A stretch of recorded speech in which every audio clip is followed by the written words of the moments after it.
Hi, Shannon.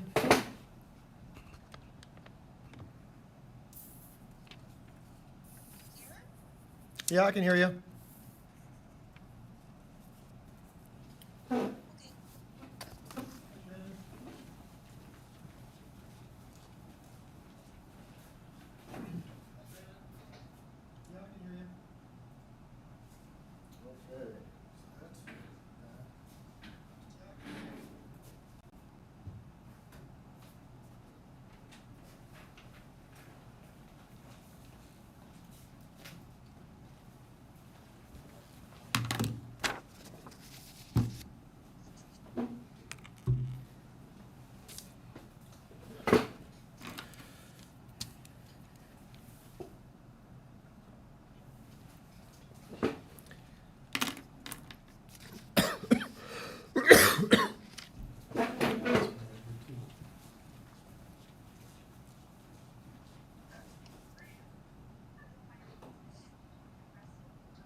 Hi, Michaela.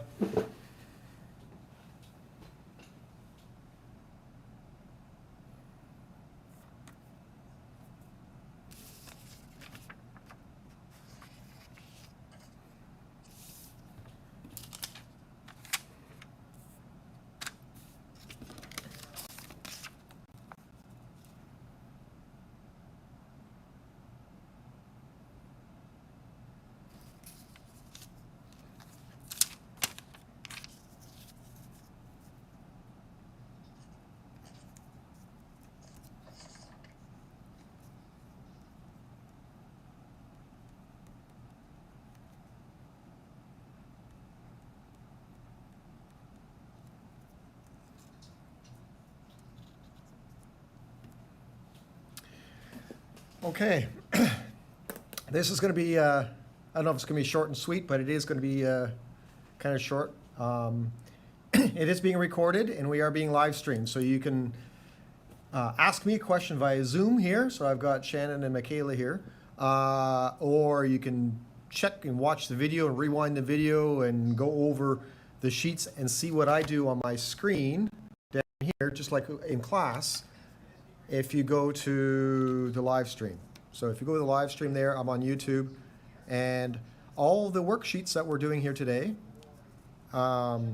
is here under BHS/January 11th dot 3 and dot 4. Dot 4, there's about 5 or 6 pages, and dot 3, there's 1 page. And that's the introduction that we're going to start off with first. Before we get any further, I'm going to go mute my other computer because I can hear myself, and that's not going to be good with the echo. I'll be right back.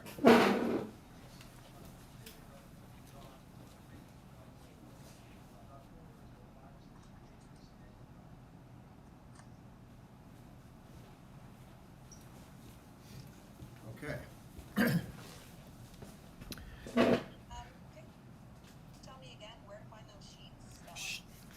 Yep, no worries. Okay, so as a matter of fact, since you're on Zoom, I will show you on Zoom instead of the other thing, okay?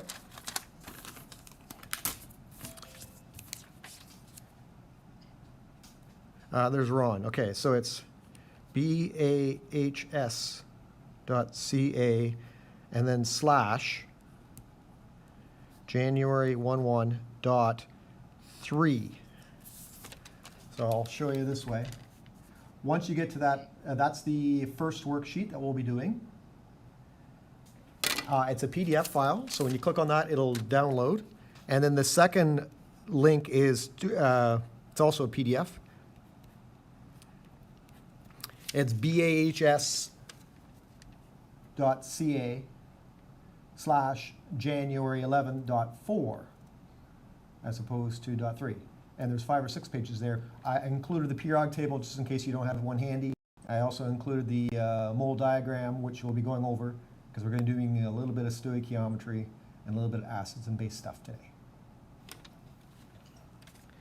So the other link, so all this stuff here, so it's going to be, again, I haven't quite figured this thing out. I don't think anyone's quite figured it out yet, but you can talk to me through Zoom, but then probably the better way to be viewing me is not through Zoom, but if you go to the YouTube thing, you can see me, and you can also see what I'm actually writing and how you can follow along with me, just like you would in class on the YouTube stream. And so the stream is the top link there, bahs.ca/live stream, and it actually says January 11th chemistry. You click on that and you'll see me. It's 30 seconds delayed, so when I say something, 30 seconds later you see it if you're watching YouTube stream, so just be aware of that.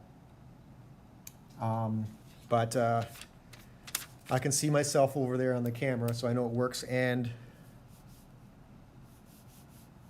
actually, it looks like the camera is frozen. So there we are. Now we're back, I think. I have to wait 30 seconds because it's delayed. So the very first link there is about acids and bases. So we're going to do a review. Before we get into the review, there's a couple people. There we are. We're back. There's a couple people that we had this morning. So Shannon, you don't know about this, but here's the calendar for January. We're here on the 11th. So this week we're supposed to be virtual according to the province. And so today's class and Thursday's class will be kind of via Zoom and YouTube stream and stuff like that. And then next week, as far as I know, we're going to be back in class. Okay? But again, I'll let you know the more I know and when I know. And then the following, so we have basically 2 days next week to finish up the course, which we're not going to do. So, and then on the 26th is our final exam. So normally we have exams in at 9 o'clock, but if that's not going to work, we can talk about that. So I will let you know more about, it'll be on the 26th, but if it's in the afternoon, I don't really care when it is. But if we'll arrange your time. Normally these things will be 9 o'clock, and 9 o'clock, but because we have an afternoon chemistry class, we could have the exam in the afternoon if you wanted, if that if the morning doesn't work out. And again, this is all going to depend. If it's virtual, then we will change it up and we'll do something different. I don't know how that's going to work, but we'll play that by ear. The exam too is going to be modified because we missed a number of days and we're missing interactive teaching. So we're going to have to change this thing up. I'm going to have to change this thing up and make it flexible there too. And so don't worry about that. We'll catch up with you. What else? Is that Jordan?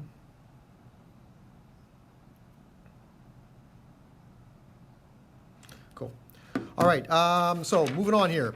So link number 1, which is January 11th.3, is all about acids and bases. So we're going to do a summary of acids and bases really quickly. And then we're going to tie in stoichiometry, and we'll do a few actual example questions. We'll tie in stoichiometry. We're not going to cover everything today, but we will do a little bit of a review of acids and bases and how to calculate a few things with acids and bases.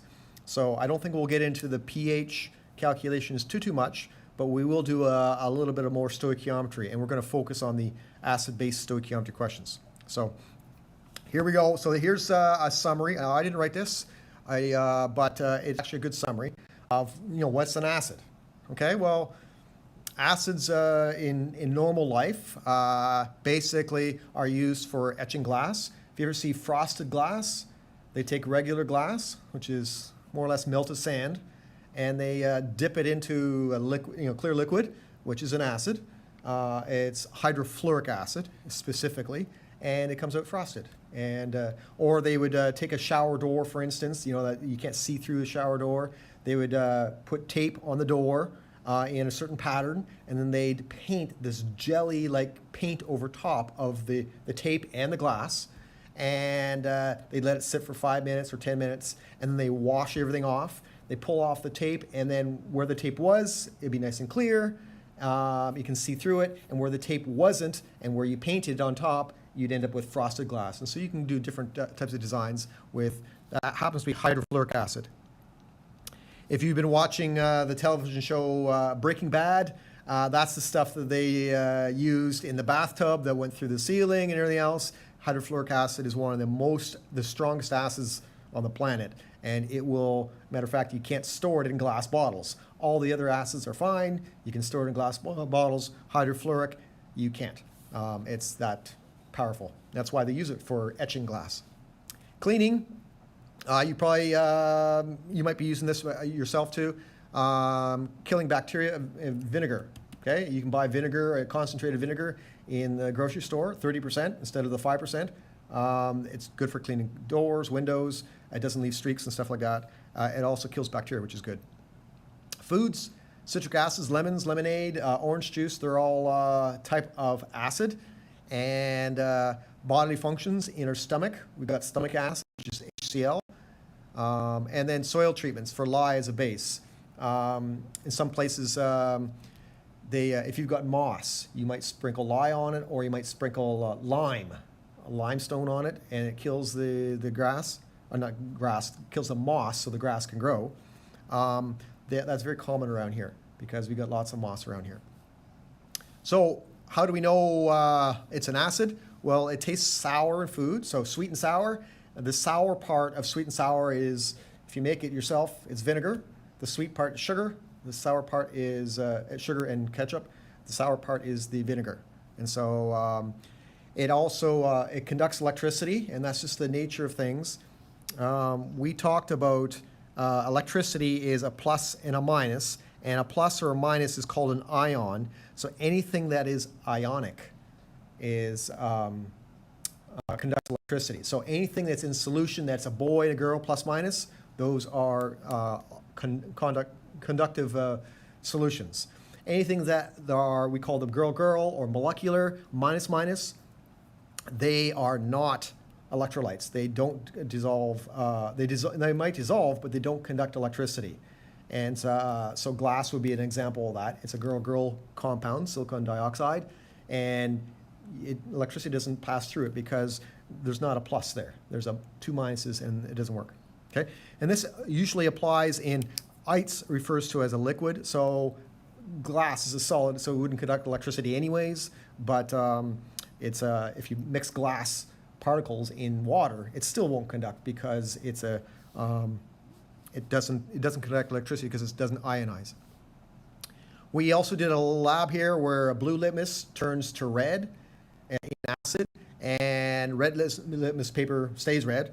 And then pH range, anything below pH 7 is by definition an acid.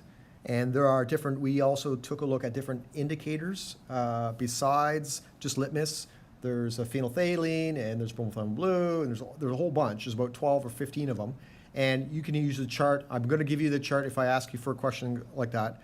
I didn't include the chart today, but we're not going to be dealing with that today. The definition of an acid is something that can make an H+. And we're going to be talking about the definition depending on how deeply you get into the theory. The definition of an acid and a base will change slightly. And so the definition that we're using, just so you have a reference, is the definition, the original definition from way back when, 1700, is the Arrhenius definition. There's a more modern definition, which is very similar, but it's got, there's a few exceptions that we have to account for. And so it doesn't matter for right now, but for our purposes, we're just dealing with the Arrhenius acids. So something that can make an H+. An H+ is also referred to as a proton because it's just one p. Okay, one proton. Bases are the opposite. Okay, Bases are something that has OH in it, okay? And I put an OH minus because it's the opposite of an H plus. And when you take an acid and you take a base together, you get HOH, so arrow. You get HOH, which if you rearrange all the H's together, that's the same thing as saying there's two H's and one O, H2O. Oh, water. When you take an acid and take a base in equal combinations, so 1 to 1, then you get water, and you neutralize the acid. Okay, so you just have to know how much acid do you have and how much base do you have, and this is the stoichiometry that we're going to get into a little bit later. Bases taste bitter. If in doubt, take a pinch of baking soda, put it on your tongue, see what it tastes like. Very bitter. I did that by accident making I make these little, I call them butterscotch rolls, but kind of like a roll-up cinnamon buns type thing.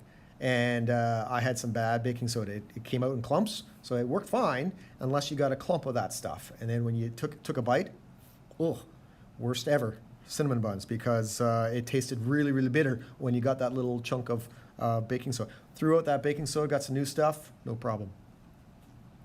Hydroxide ion is, that's referred to, an OH minus is called a hydroxide. Okay, they are also electrolytes, because when you put an OH in water, it likes to separate with the water. And so, for instance, here, calcium hydroxide, when you put it in water, it separates into an OH minus, and it's a minus, and a calcium. The boy and the girl, they kind of separate in water. And so when things separate in water, and they're a plus and a minus, they're said to conduct electricity, so they're electrolytes. Anything above pH 7, and litmus turns blue. Blue litmus, red litmus turns blue, and blue litmus doesn't change the color. So, and again, the universals, you dip it in, it turns either red or blue. So we use the more modern stuff now. And so blue is basic, red is hot or acidic. There's a simple pH scale. Neutral is water. Now, whenever you do this, OH and H plus gives you water, you neutralize water, but we also, we can't really just start with an OH. So a real more, okay, and I'm sorry, this thing's probably fading in and out. Let's lock this thing so it doesn't zoom in and out like that. There we go. So when you typically start with an acid and a base, let's take an acid like HCl. Well, you start off with strong acids. You don't need another strong or weak yet, but there's a strong acid. The acid part is the H, okay? And then we'll take a strong base. And again, you don't need to know the strong or the weak yet. And how do we know that's a base? Because it has OH in it, okay? If you take HCl and put it in water, well, the H and the Cl, they kind of split. So it goes this way. It goes to Cl minus, and it goes to H plus. They kind of split because water gets in between. And same thing for Na. Na splits, that's the boy, and the OH splits, there's the girl part. And when they combine in a regular equation, what we get is, we already know we get the H and the OH. This H plus and this OH, they get together and they form a water molecule, H2O, just written weird here. And the other thing that happens is you always end up with this poor guy and this poor girl that are left out. They're neither acid nor base, they're neutral. But, when H and OH, hook up, they're left out in the cold. So they say, well, if, these guys are doing, you might as well also form that. Okay, so whenever you combine an acid and a base, you always neutralize the acid, you neutralize everything, but you also get, we call this a salt, because it's neither acid nor basic, and but it is salt. And the matter of fact, this is literally salt, like stuff out of the salt shaker. Sodium chloride is the stuff. So that's, it doesn't have to be sodium chloride. It could be potassium chloride, if this is KOH. It could be magnesium chloride. It could be any type of thing. It doesn't have to be HCl. It could be HBr. So what you end up with is water plus something else. No matter what that other thing is, it's referred to as a salt, even though it's not always NaCl, our salt. Our salt is a category of molecules that contain a positive and a negative ion. Okay? And so this is the salt, but it's also the salt category. And so that's what happens when you combine an acid and a base. You get water and a salt. And that's what they were talking about right here. Production of neutralized acid plus base gives you a salt plus water, and then the pH is 7. Okay. The last thing is that we have to watch for is different types of acids have different, well, concentrations. So if we take HCl, which is stomach acid, and it's actually a regular industrial acid, we use it all the time for cleaning and for, if you're in cement work, for instance, and you need to clean the cement, if you have a basement cement and then you need to build steps on top of it, you might have to, in order for the cement to stick onto the cement, you have to clean it. And the best thing to clean it with is actually a special type of acid, and HCl is what they use. So you buy these big jugs of it, sprinkle it down, you wet the floor, you let it sit for 5 or 6 minutes. Anything that's there is completely gone, it's completely free. They wash it away and then they pour the new cement on top and it sticks to the old cement. So HCl is an industrial cleaner, but it's also an acid. Now, how strong is that acid? Well, it's got 1H. So if I've got a concentration of 1.0 molar HCl, 1H is able to be produced. On the other hand, if I switch the acid up and I don't use HCl, I happen to use the acid that's in my battery, car battery instead, that's sulfuric acid, or H2SO4.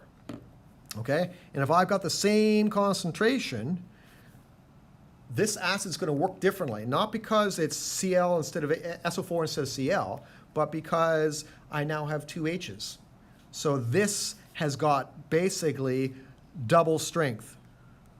And maybe you've seen that when going to the grocery store or something else when you're buying baking soda, for instance. Now, baking soda is a little bit different because it's not H's that we're talking about, but baking soda, you can get double action baking soda or triple action, some sort of laundry detergent or something like that.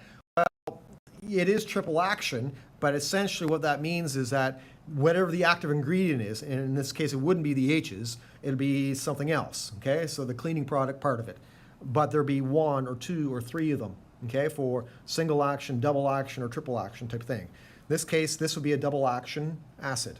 And there is a triple action, okay? There's not very many, but the one common one is phosphoric acid, H3PO4. This would be a triple acid, and so the triple strength.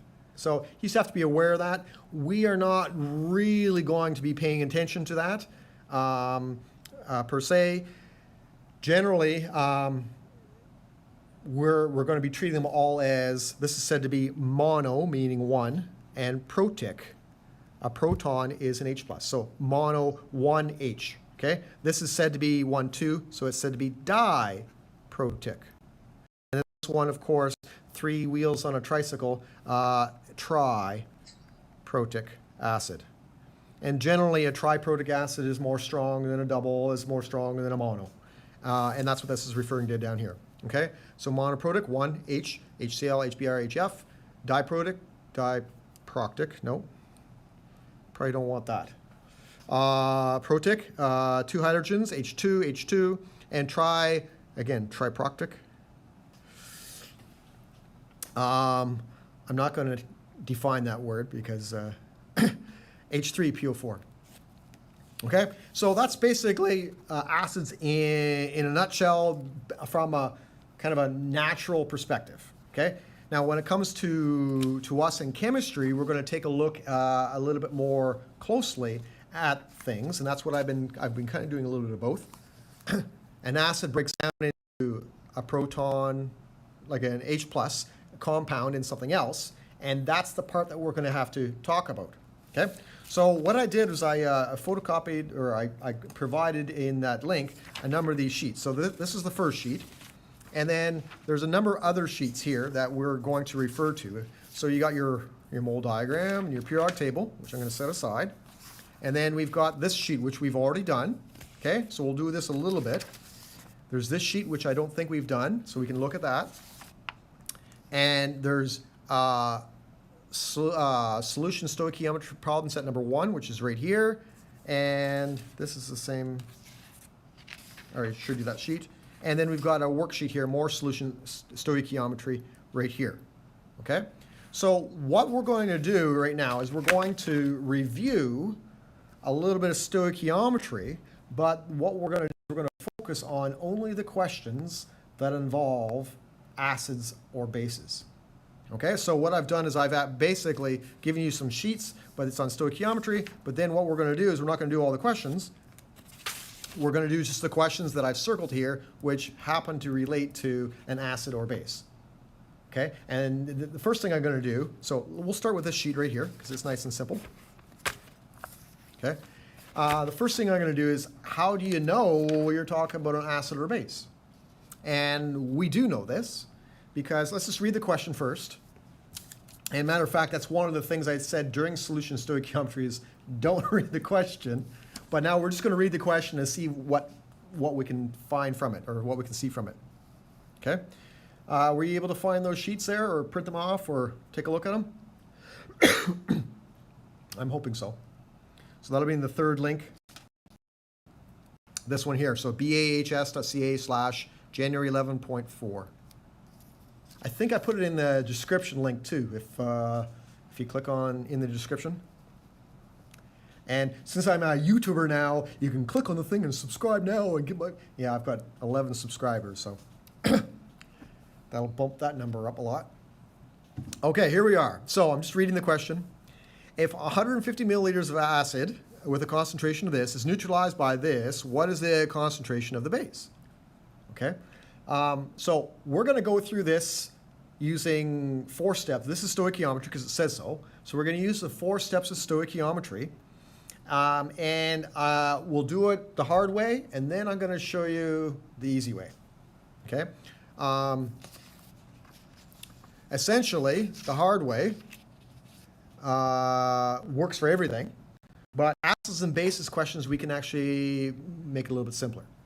So here's the 4 steps. Write a balanced chemical equation, convert all units to moles, use the mole ratio, and then convert to the proper units.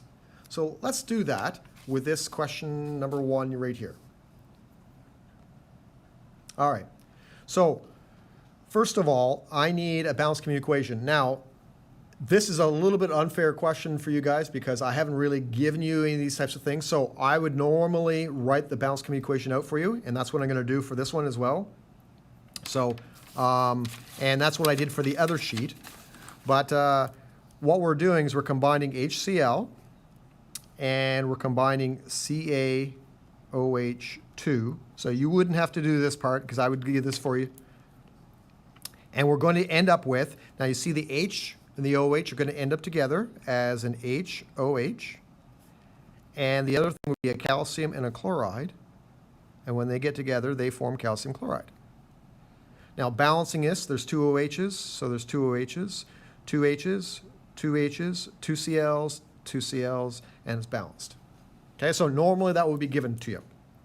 So let's go through these steps here. Don't look at the question. Write a balanced chemical equation. So that would actually be in the question, so you wouldn't have to do that. So instead, what we're going to have to do is we have to underline 2 things. So this is from way back when. We're going to underline 2 chemicals here. And so what I'm looking for is I'm looking for some numbers, okay?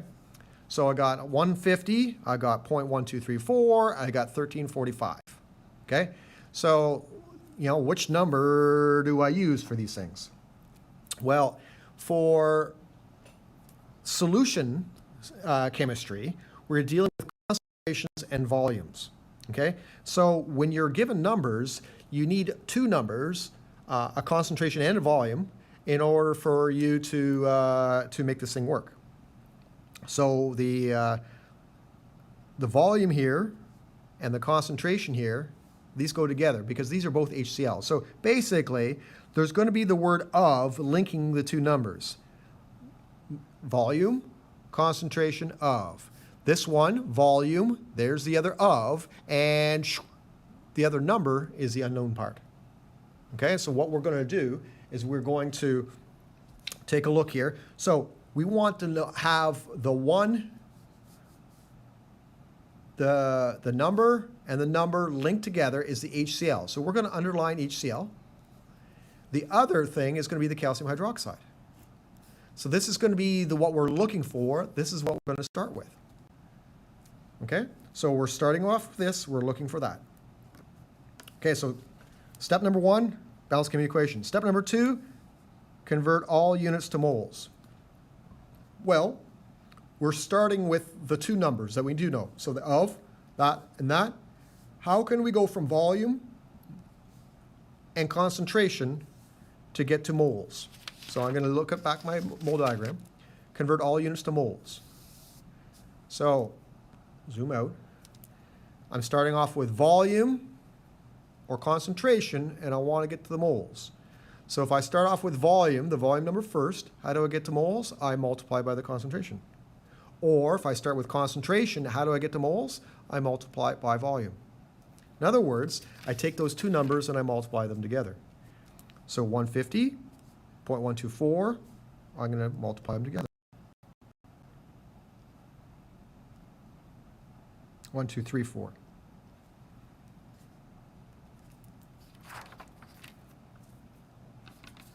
All right, now I need my calculator here. Whew, it's cold in here. 150 times 0.1234, we get 18.51. 18.51. What is that? That's HCl's. Okay, that's step 2. It's done. That was easy. Okay, write a balance chemical equation. Done. We underline the 2 things. Convert all units to moles. How do you do that? You take the solution times the concentration. You get moles. Number 3, using the ratio from the balancing equation, calculate the desired product. Well, here we are. This is HCl. Here's the recipe. 2, this is a 1. 2 goes to 1 as something over here. So I'm going to write underneath this, 18.51 is to x. See my little ratio right here? 2 is to 1 according to my recipe. Well, I don't have to. I've got 18.51. How much is that? And so just using simple, this is the equal sign in the simple ratio. I use the L technique, 1 divided by 2 times 18.51. I'm going to get 9.25. So x equals 9.255 moles of CaOH2.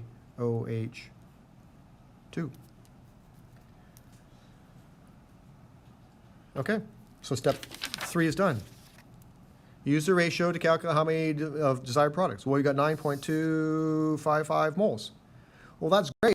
We want, it says what is the concentration of the base? Well, we've got the moles of the base, but we don't have the concentration.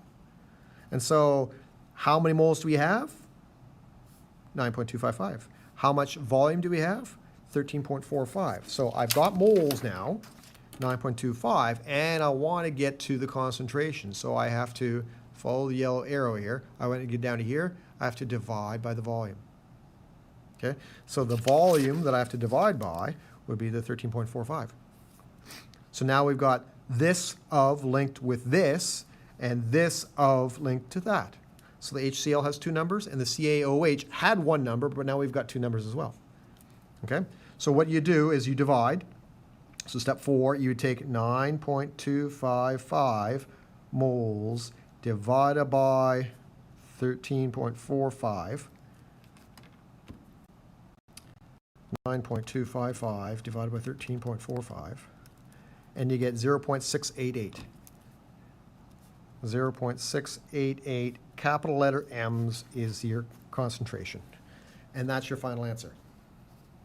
Okay? So what we did is we did 4 steps here. We balance chemical equation, convert all units to moles, use a mole ratio, and convert to the proper unit. Okay? Now, here's the thing.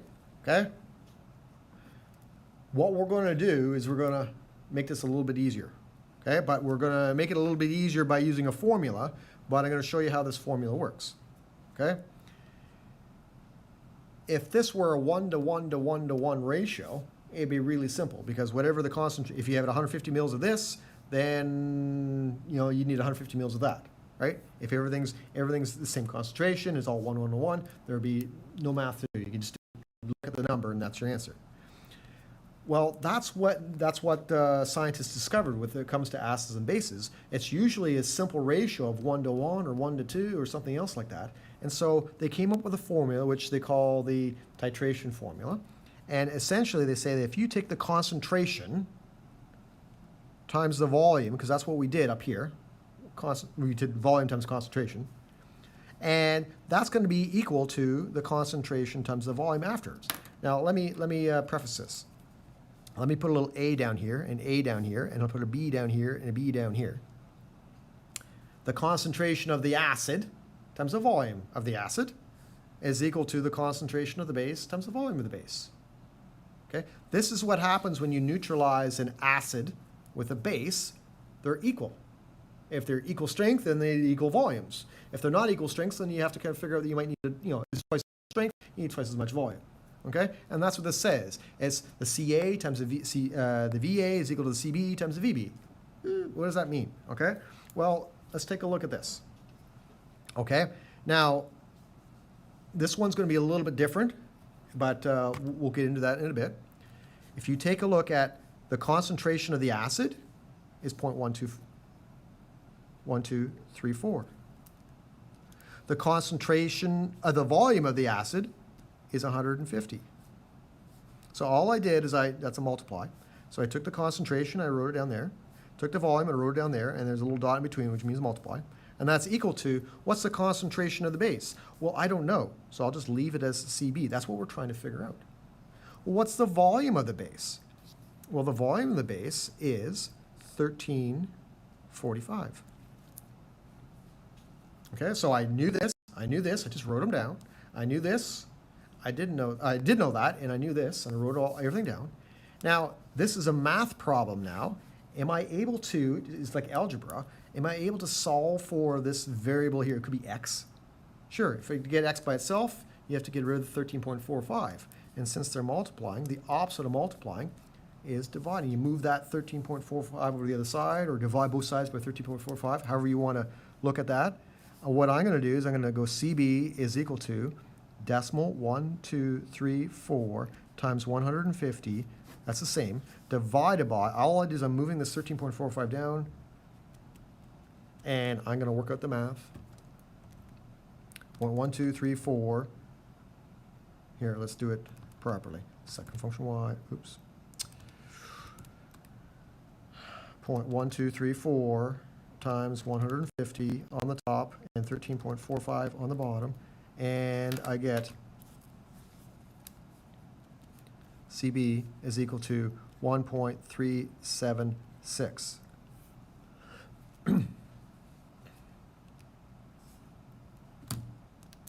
Oh, wait a second here. That's not the same answer. Right? We just figured out the answer is 0.688 moles. This is correct. We did that right. Well, you just figured out the answer here. The concentration of the base is 1.376. Okay? Well, yes, that's correct as well, using this formula. But how can we have two correct answers? Well, they're not both technically correct. If you recall, what did I write down here?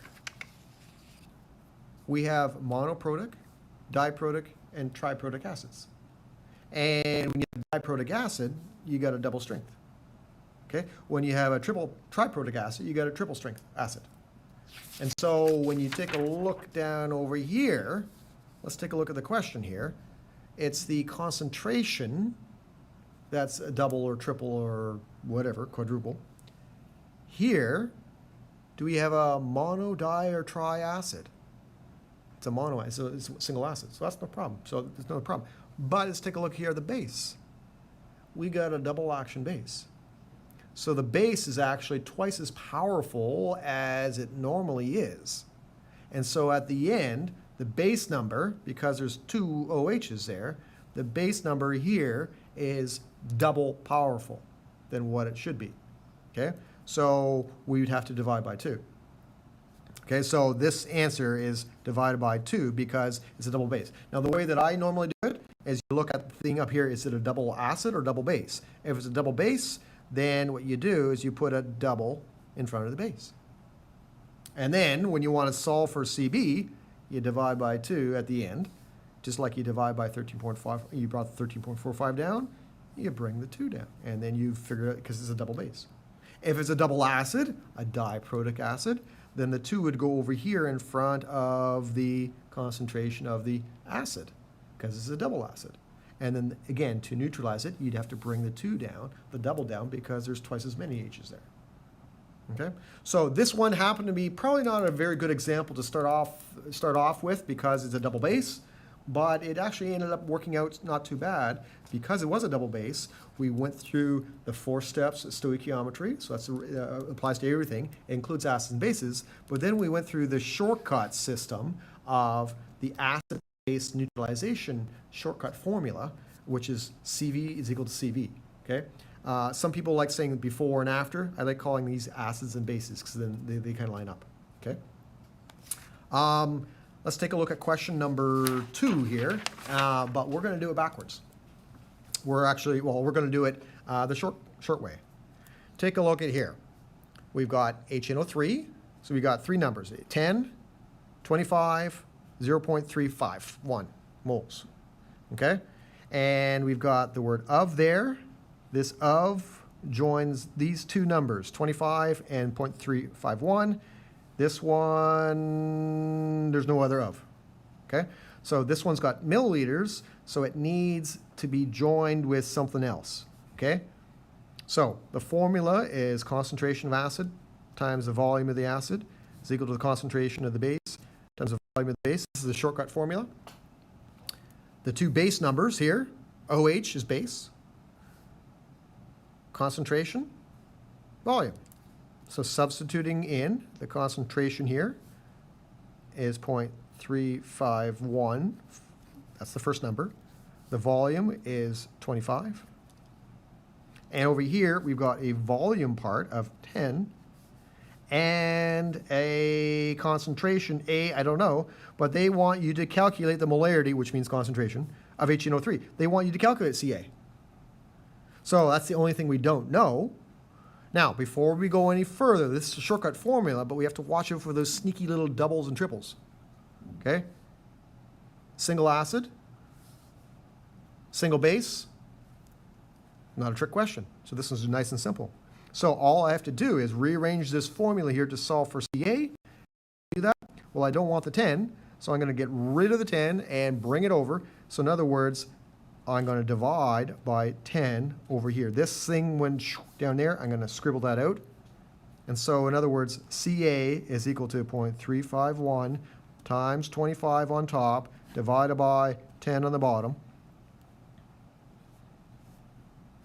And on the calculator, I'm going to put it in fraction mode so I can type it in. Decimal 351 times 25. And on the bottom, divided by 10, and I get an answer of 0.8775.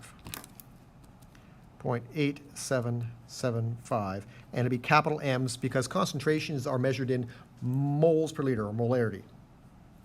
And that's it.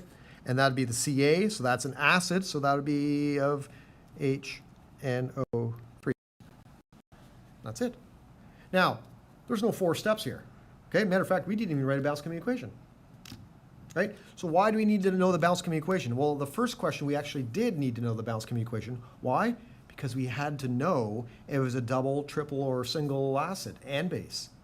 In this case, we needed 2 H's to neutralize this because this was a double base. See here? Single acid, double base. Well, we need twice as much H. And that's why we needed the Balanced-Chemical equation for question number 1. Do we need it for number 2? No, because it's a 1-to-1 ratio. So we can kind of forget that.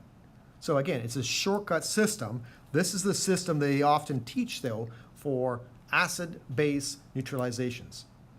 By the way, backing up to December here, we did a little bit of terminology and a little bit of stuff on paper the last couple days with some glassware and stuff like that. When you mix an acid and a base, it is referred to as a titration. Okay, so that's a little bit of terminology there. So this is the titration formula, shortcut. And I believe it is actually on your and I don't have that, but I believe it's on your formula sheet for your acid-base formula sheet. We hadn't used it yet, but that's where this comes into play. It comes into with stoichiometry. There's lots and lots and lots of solution stoichiometry when it comes to acids and bases. And again, if you recall, why is there solution? Why is acid-base chemistry always solution chemistry? Well, if you recall, one of the properties of acids is that they don't work if they're solid. They have to be electrolytes, they have to be in solution, or they have to be in, for instance, HCl isn't really an acid unless you put a little AQ behind it. The AQ means aqueous, or in water. An acid isn't an acid until it has an H plus flying around. That's the active ingredient of it. If it's not floating around, if it's attached to the Cl, then it's not activated.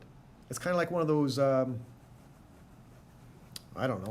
I'm sure there's, I can't think of one as an example, but when you're cooking or something, when you open up a package there, and then it activates something and it starts foaming up, or I can't think of an example in cooking, but it's not activated until you open the package. And then once you open the package, you're done, okay? Glue, super glue, right? They come in those little containers at the dollar store, right? I use it all the time, but they come in 3 little tubes, and once you use a tube for, you know, a couple drops in the tube, and you try to seal back up, yeah, basically you might as well throw it out, because once it's open and exposed to the air, you can't reseal it and use it again. It'll just dry up and stuff. So it's kind of a one-time use thing. So that's kind of how these things are too. These things are unused acid. An active acid is something that has H plus ions free, and that means it's in solution. It's floating around and they can react. So dry acids, no such thing. You add water to it, it becomes activated. All right. So I am presuming that everybody's online right now because no one's in Zoom class. That's fine. Sorry, Jordan, I'm sure you'll see me a little bit later. He's having a little bit of internet problems. Okay, let's try another question here, and then we'll do a few more review things. And I'm going to get rid of that. Here we go. So another acid-base question. How do I know it's an acid or base question? Okay. Well, definition of acid has H in it. Okay, and it starts with H, and it has that weird naming system. Okay, and then how do you know it's a base? It has OH in it. So take a look here. I'm looking for HCl. It says acid right in the question, so that's a giveaway too. This one, OH. So this is your base. There's your acid, because it says it's acid. And this one would have a weird naming system for acids. And again, if you recall the weird naming system, you have to look on the back, excuse me, of your periodic table, naming of acids. So the name of acid HCl, that's stomach acid, but you don't call it stomach acid. Okay? You take a look at HCl, and what's the first name? It's hydrogen. Okay, so technically this would be called hydrogen. You look up Cl. Cl is right over here. Chloride. Hydrogen chloride. And technically, well, that's correct, except for the fact that anything that starts with hydrogen, you have to use this little box down here. So hydrogen chloride, hydrogen blank-ide, and the blank is CHLOR. So hydrogen square ide becomes hydroblankic acid. So I'm just going to replace this, becomes hydro, and then square red square ic acid. And converting the CHLOR, CHLOR, hydrochloric acid. Okay, so that's basically how this chart works. Anything in the blank from there goes to the blank there. So you've got hydrogen chloride, hydrogen chlorate, hydrogen chlorite. They would become hydrochloric, chloric, and chlorous acid. No hydro in there, depending. And you know the difference between these three? Essentially, you know how we can have hydrogen, one hydrogen, or two, double hydrogen, or triple hydrogen? They be mono, di, or tri-protic. That's the number of hydrogens in front. Well, chlorate is ClO, I have to look that up, 3 minus, okay? And chlorite is ClO2 minus. Okay, you can't see that, sorry. What's the difference between hydrogen chlorate, that one, and hydrogen chlorite, that one? Oxygens. So just like we have mono, di, and tri-protic, we also have mono, di, and tri, the girl version of protic, which would be oxygen, an oxygen compound. So in this case, it's chlorine. Chlorine mixed with an oxygen. There's lots of oxygen. There's one less oxygen. It's the only difference. So the IDE, the ATE, and the ITE, the only difference are the number of oxygens there. And oxygen tends to be, well, it's on the girl's side. And oxygen tends to be rather jealous of things. And so when you combine H and Cl, the chlorine is the girl part, and she's a little bit jealous of hydrogen and keeps them pretty close, okay? But when you have HClO3, the oxygen tends to be, to make the chlorine's jealousy stronger. And so the pull on hydrogen's time, it becomes stronger. It's harder it's easier to break that bond because there's more pull towards the oxygen, okay? And so the hydrogen falls off more easily as opposed to this. And then when you have HClO2, okay, there's less oxygen there, less pull, but this thing pulls away from the hydrogen. So between these 1, 2, 3 types of hydrogens, which hydrogen can fall off the chlorine most easily? Well, this is the one that falls off most easily because the oxygen makes the chlorine pull everything. Hydrogen falls off really, really quick. This one here, you still have some oxygens, but not as much, but it makes the chlorine still a little bit more powerful, pulls away all the attractive force between the hydrogen can fall off. These are really powerful acid, less powerful acid, and then this is just a normal acid, okay? Because the chlorine is just by itself pulling on this is actually electrons, and the hydrogen can fall off, but the hydrogen can fall off more easily with an oxygen there. Anything that has any acid that has oxygen in it will be a more powerful acid than if it didn't have oxygen. Do we really need to know that? Not really, but that's where this thing comes into play. The 8s and the ites are usually more powerful acids than the IDE versions of them. Okay. Now, moving on here. Here we got an acid, we got a base. So all I'm going to do is I'm going to shortcut the system, and it goes CV is equal to CV, and this will be the acid side, and this will be the base side. And I got 25 of that, so those two numbers are joined together. Have I read the question yet? Nope. I know it's an acid-based question. This one and I'm looking for the second number. So I'm looking for my base. I got milliliters, so I'm looking for my base concentration. Now, I can solve the formula first and then put in the numbers, or I can put in the numbers and then solve. So I'm going to put in the numbers first and then solve it. So what's my acid concentration? 0.243. That's a decimal there. What's my volume? 25. And what's my base concentration? I don't know, so I'll leave it as CB. And what's my volume? It's 23.45. Okay? So how do I solve? I move the 23.45 underneath. Okay? So the way that I've explained this in the past, it's worked for some people. It doesn't matter to me, but some people they say that I say, you got a double here and you got a single. The odd man out. Like here's a couple. It's like dating. You got the acid and the concentration of the acid and the volume. They're on a double date. Boy girl type thing. Boy girl. This one here, he's missing. He's the odd. He's the third wheel. Okay. Third wheel goes underneath. Okay. Odd man out is what the expression I used a few years back. It worked for somebody. The odd man out is always divided. So here's the odd man out. So you take 2.243. You multiply by 25, divide by the odd man out, 23.45, and you get the concentration of the base. Let's do the math real quickly. This certainly beats, in my mind. No, I'm not using it, putting it in the fraction form, but I don't really need to in this case, because there's only one thing. I'm only dividing by one thing. So 0.243 times 25 on top divided by 23.45 in the bottom, decimal 259.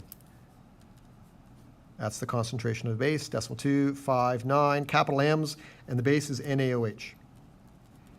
And I'm done. Now, one thing just to double check here, it's a single acid, 1H, and it's a single base, 1OH. If this were OH2, then I have to put in double up the acid or double up the base. But it's not. Now, how do you know when you have to do this? Well, it'll be stoichiometry, and it'll be acid and base. You know because it has an acid, it has an H compound, and an OH compound in it. Okay. So if we go up to question number 5, well, why didn't you do it for question number 5? Well, let's take a look. Okay. H, there's an acid, and that's the other thing. Na2SC, Na2CO3. There's no OH there, so that's not a base. Okay. And it produces carbon dioxide. Okay, so this is a weird chemical equations, and as a result, because it's so weird, I actually, instead of figuring it out each time, I actually gave the chemical equation there, in this case, and it's already balanced. So how do you do this question? Back the old-fashioned way. We have to go back here to 1, 2, 3, 4. Okay, so first step, okay, balance chemical equation. And we're not going to do this whole question, but we'll do part of it. What do you underline? Well, you know you're dealing with HCl, okay? So we're going to underline, where's HCl? Right there, underline HCl. And we're dealing with, actually with, to form 11.1 grams of, there's the of, I was looking for the of, 11.1 grams of, so CO2 is the other thing. Okay, so are you looking for the HCl or are you looking for the CO2?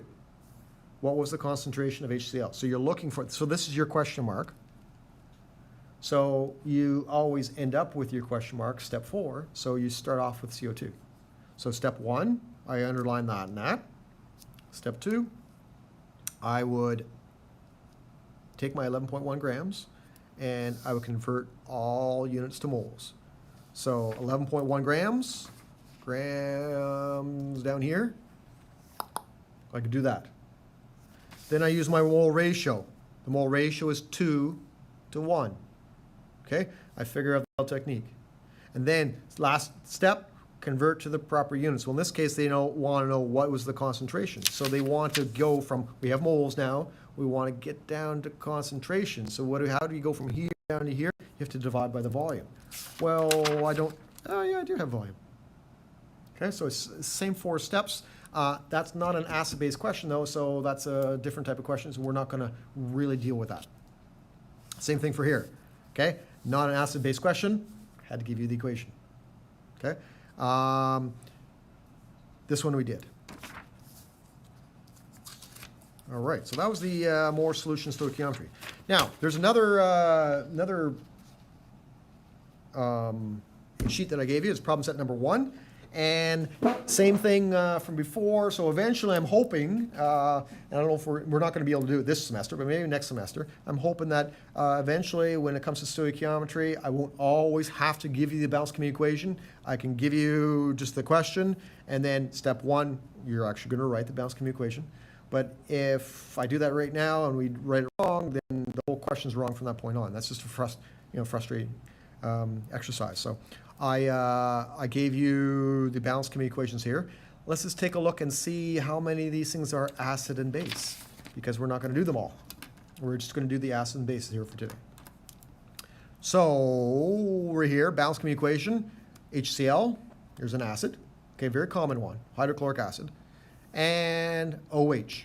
This is barium hydroxide. So that's an acid-based question, so that one will do. Going down to number 2.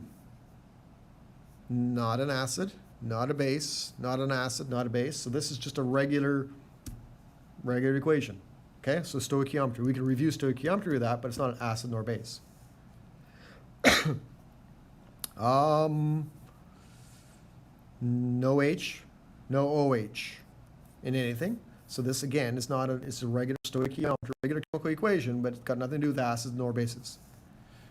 And the last one here, we got an H, there's an acid, okay, but no bases. You need an OH as well for the shortcut formula to work, an acid and base formula to work.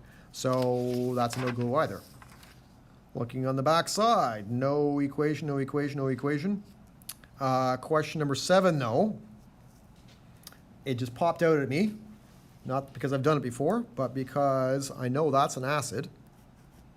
And it popped out at me because I saw this one word. I was looking at question number 7, I saw hydroxide. Oh, hydroxide's OH minus. That's an acid-based question. Okay, but I would normally give you the balanced chemical equation.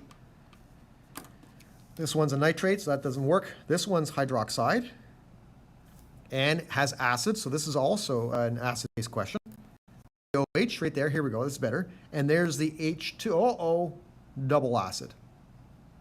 Okay, so we'd have to, and there's the double. Okay, so we can use the shortcut formula for this, but we have to realize that we have to put a 2 in front of the acid side because it's a double acid down there. Now, if you do it the old-fashioned way with step 1, 2, 3, 4, you put the 2 in there in step 3, so that's taken care of. If you're using the shortcut formula, the titration formula, or the acid-base formula, then you have to double up the acid because it's a double acid.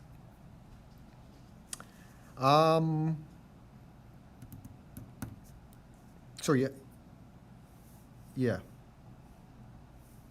don't know if that's balanced correctly. That's not balanced correctly. So we're not going to do that one. 2 OHs should be with 2 H's, but there's actually 4 H's there. And there's only 2 H's here. So this number in front is 1. So there's a typo there. But we're not going to have time to do that one anyway. So this one here, let's just do a balanced chemical equation. HNO3 is required to neutralize, there's the of, so these two numbers go together. I don't, what numbers are those? That's the hydroxide. And so we have a strontium hydroxide. Oh my goodness. Strontium, I have to look up strontium. Don't use that very often. SR2 plus right there. So we're looking at SR2 plus, okay, OH minus. And then that's going to give me an HOH. And the last thing here will be a salt. So this is going to be a weird salt. I wouldn't recommend actually sprinkling this on your craft dinner or whatever you're eating. SrNO3. And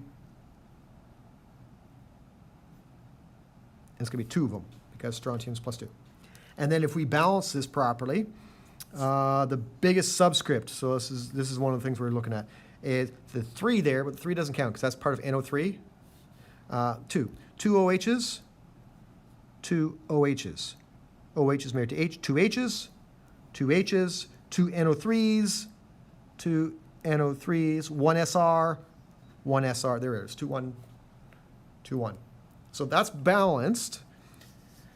We'll come back to that in a little bit later and figured, actually, let's take a look here.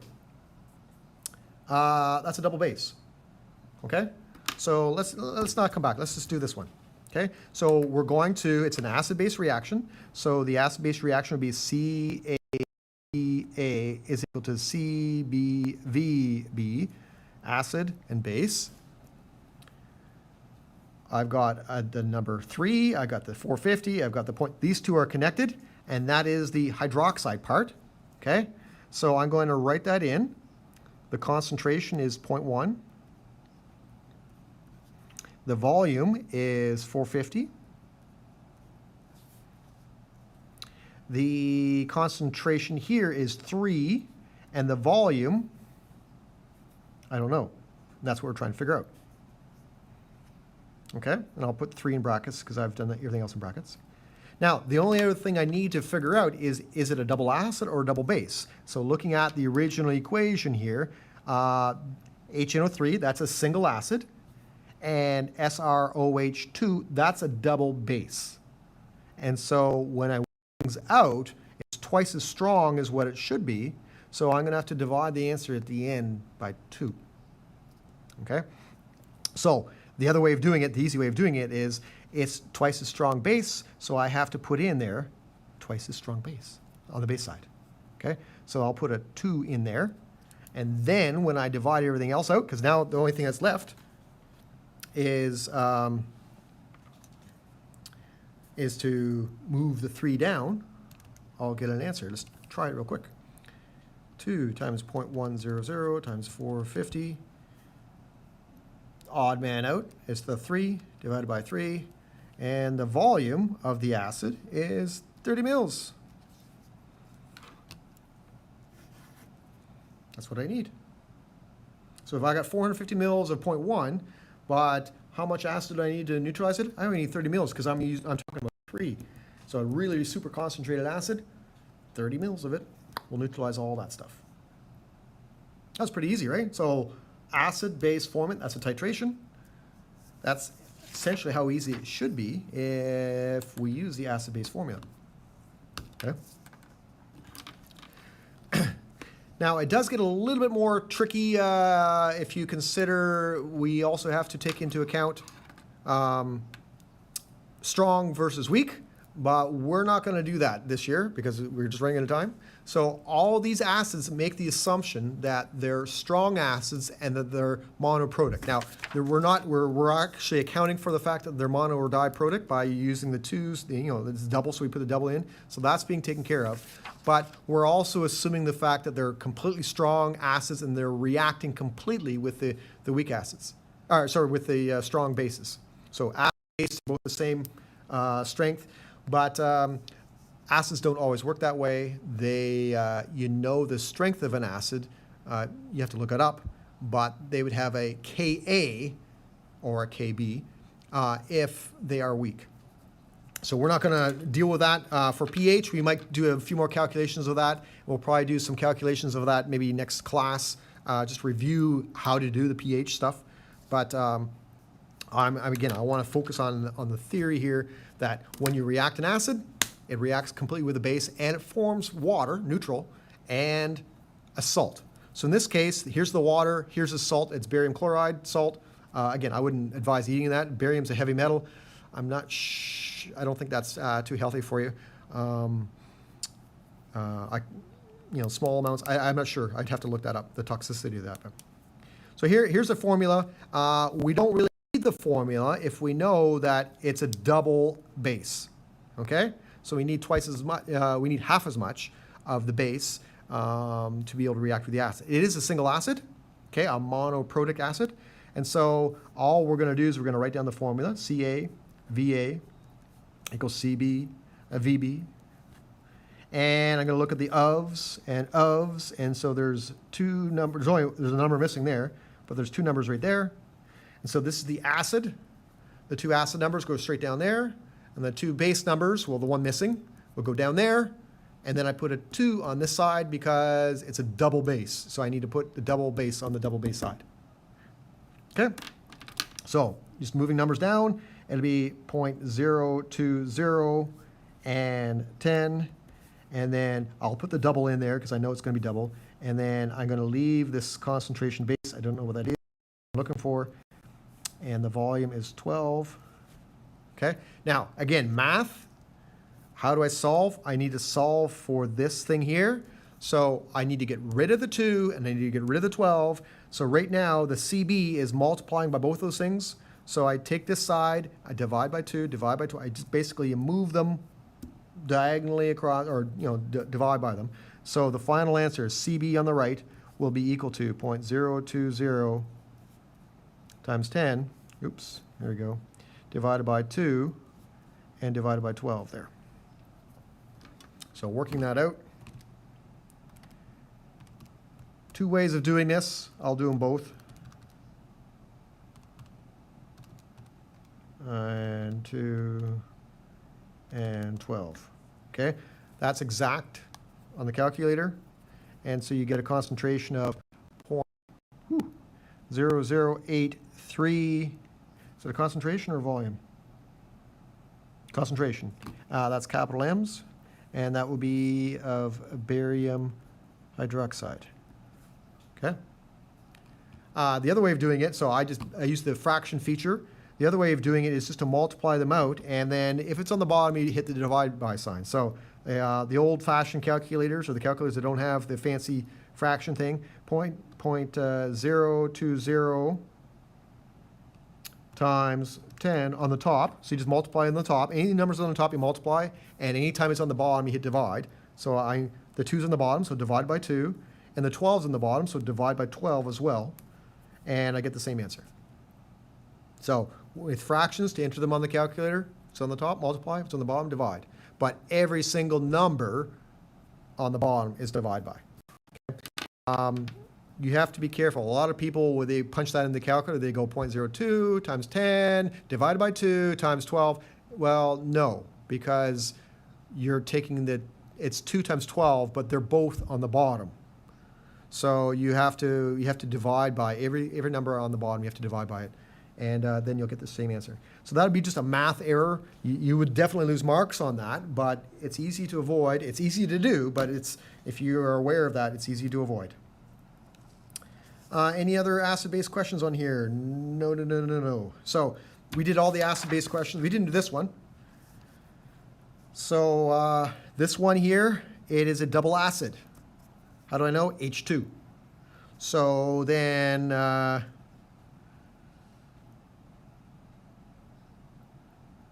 not going to do this one, though, because it's not really an acid. It says an acid, but it's a solid acid. So we'd have to figure that out using a solid first. So we're not going to do that. It's not really an acid-based question because the concentration times the volume, it's assuming it's a liquid already, and this one's a solid. So the acid-based formula, this is a titration formula. You're not titrating that because it's a solid. So you'd have to make that into a solution first and then work it out. So we're not going to do it. We're not going to worry about that. Okay. So there's a lot of information there. We did a lot of acid-based type of stuff. And again, on Thursday, we're going to be reviewing pH and POH and H plus concentration and OH minus concentration, just so you're aware of how that works. I had someone ask me this morning, is there going to be unit tests and stuff on this? We're not going to have enough time. We only have 3 classes left. So we're not going to have enough time to actually do a unit test. So the final exam will have this on it, but I'm going to try to keep it as simple as I possibly can because we haven't really had a chance to review nor test nor even do some assignments or questions. I've been talking a lot. That being said, we'll get a little more time to do the pH and POH on Thursday and a little bit more theory on that. Last thing, or one of the last things we did on before Christmas was something called this pH curve. Okay, so I have a little bit more theory. I gave you a little bit of theory here today with in terms of the titration stuff, but I'm going to give you a little bit more theory on Thursday when it comes to what these graphs look like. Okay, so there's a number of graphs, and we are going to be talking about when it comes to graphs, we are going to be talking about the monoprotic and the diprotic and the triprotic acids again, okay? But we're also going to be touching on strong versus weak, okay? So when it comes to it, we've been assuming all titrations are strong acids and strong bases. What does that mean? That means that's all they do, right? They're 100% all in, 100% committed, right? My wife and I are watching this show, football. It's in Europe, so it's soccer, but it's Ted Lasso, and it's on Amazon or Prime or something like. I don't know what. Maybe it's Netflix. I'm not sure which thing it's on, but what's my point here? There's a lot of people there that are right into football, but I can say that I play soccer or football, but I'm not the same thing as someone that plays it professionally. And that's the difference between a strong acid and a weak acid. A weak acid might play once a year or twice a year. They're semi-professional. Depending on, if they play every weekend, then they're probably pretty good, but they're not pro. Okay? Strong acids are pro, or they're professional. That's all they do, and that's it, everything. So they'd be like a professional football or soccer team. A weak acid, on the other hand, would be they could be quite powerful. Like they could go every year, every week, and everything else, and be really, really good, semi-pro. But it really depends. They could also be, 1 weekend a year, right? They play once a year at the family picnic in July or something. Who knows? How strong or how good they are would depend upon how often they played. And so we rank them according to a K value.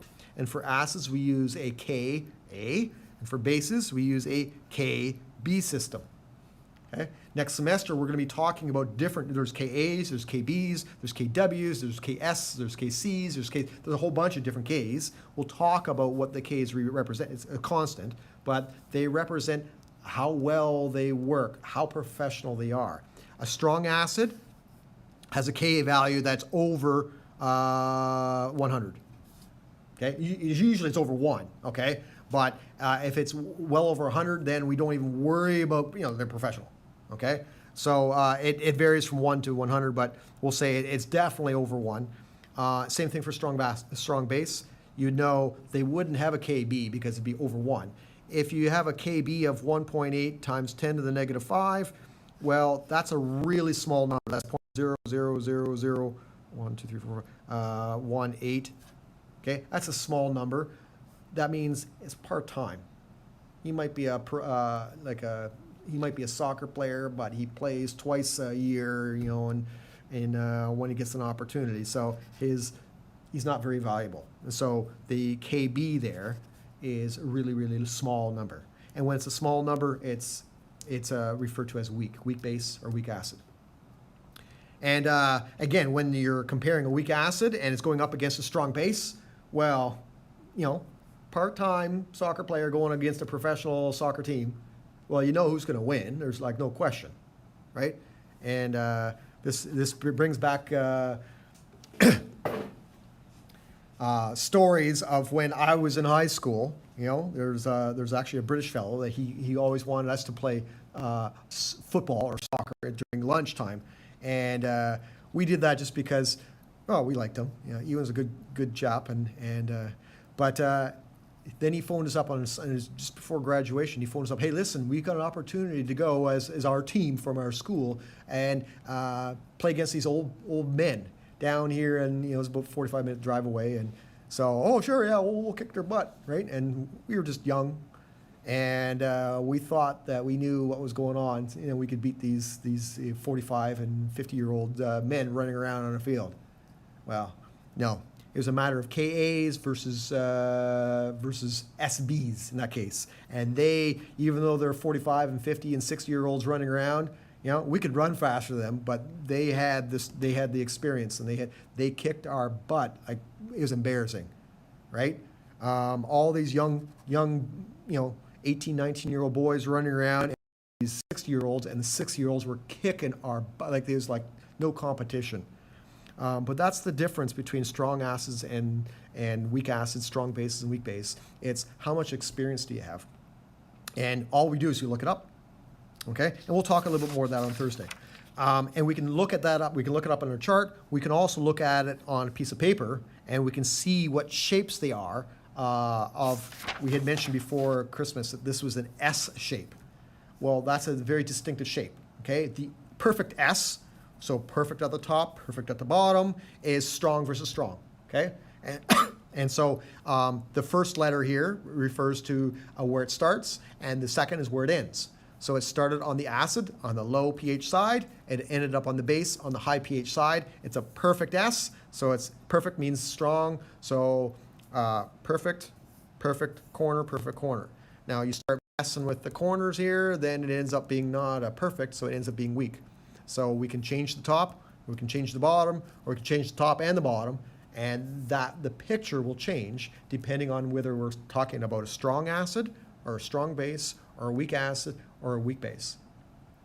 And then the picture also changes depending on, if you have professional teams, you can have professional, well, here's a good example. We can have professional football team in Europe, and you can have a professional football team in United States, and the definition of football changes slightly.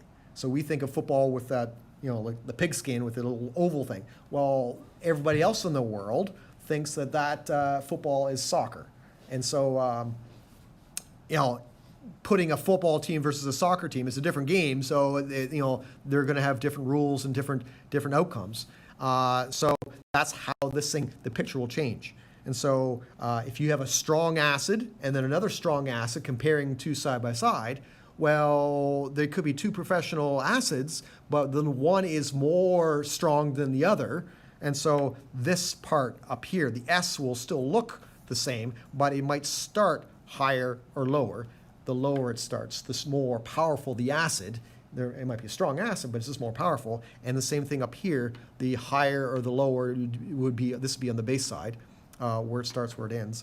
That would be how powerful the strong is. So there's strong, and then there's like super strong and stuff like that. So we have to take a look. Again, we'll look at that on Thursday. My hope here is today we'll be finishing off here. And if you have any questions, you can find me here or type them in the chat and stuff. There's a couple notes there in the chat. But on Thursday, we're going to be finishing off the acids and bases, and then next week when we're in class, we're going to do a review of basically everything else, and I'm going to kind of prep you. So next week it's going to be exam prep, and there will be some chemistry there, but it'll be a lot of review from like earlier on stuff. We'll also have an opportunity to do that. You'll have a couple weeks off between the exam and semester 2, but when we come back on semester 2, I think we have you all back. We're going to be doing some review of the atom stuff and the naming stuff again. So there'll be a chance to review second semester in addition to whatever we've done this semester. So what we didn't make up here for acids and bases, we'll make up for in other units, and we'll probably touch on some more stuff. I don't know if we'll get to acids next semester, but we'll touch on some other stuff, and there will be a little bit of overlap, just like there's some overlap now. This Ka and Kb stuff, that will come back for sure, because that's from another unit. That's also in another unit called the equilibrium unit, and we will be doing that second semester. Okay, so I think that's enough there for today. I've talked for over an hour, and that's enough for the first day back. And if I haven't already said so, Happy New Year. So I'm gonna shut her down right now. First of all, most important button here is mute, and then I'll power her off and I'll answer some questions on chat.